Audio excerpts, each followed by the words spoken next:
Thomas the Tank Engine wouldn't stop being a nuisance. Night after night, he kept the other engines awake. I'm tired of pushing coaches. I want to see the world. The other engines didn't take much notice, for Thomas was a little engine with a long tongue.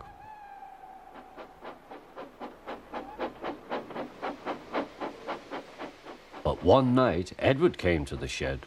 He was a kind little engine and felt sorry for Thomas. "I've got some trucks to take home tomorrow. If you take them instead of me, I'll push coaches in the yard." "Thank you," said Thomas. "That will be nice." Next morning, Edward and Thomas asked their drivers, and when they said yes, Thomas ran off happily to find trucks.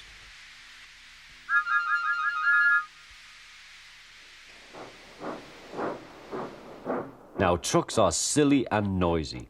They talk a lot and don't attend to what they are doing. And I'm sorry to say they play tricks on an engine who is not used to them.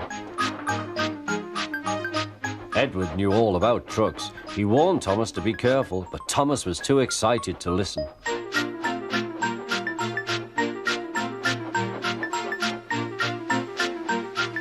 The shunter fastened the coupling, and when the signal dropped, Thomas was ready.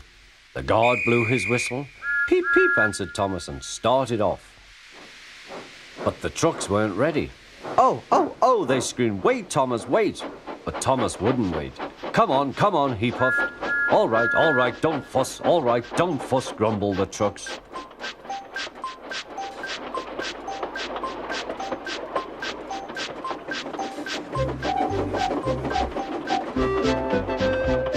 Thomas began going faster and faster. "Whee!" he whistled as he rushed through Henry's tunnel.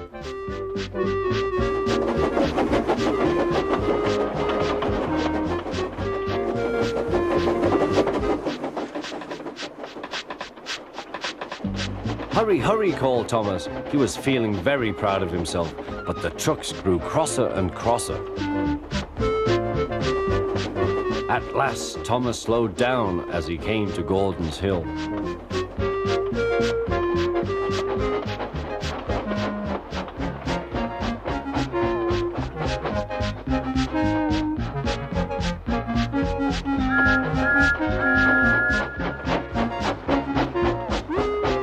"Steady now, steady," warned the driver as they reached the top.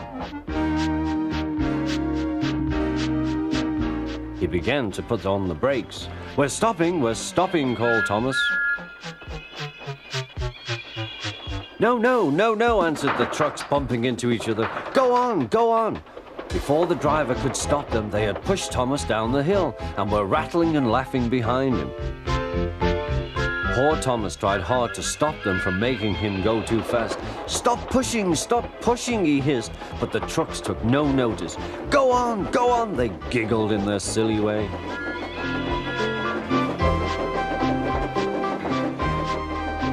"There's the station. Oh dear, what shall I do?" he cried. He rattled straight through and swerved into the goods yard. Thomas shut his eyes. "I must stop." When he opened his eyes, he saw he had stopped just in front of the buffers. There watching him was the Fat Controller. "What are you doing here, Thomas?" he asked.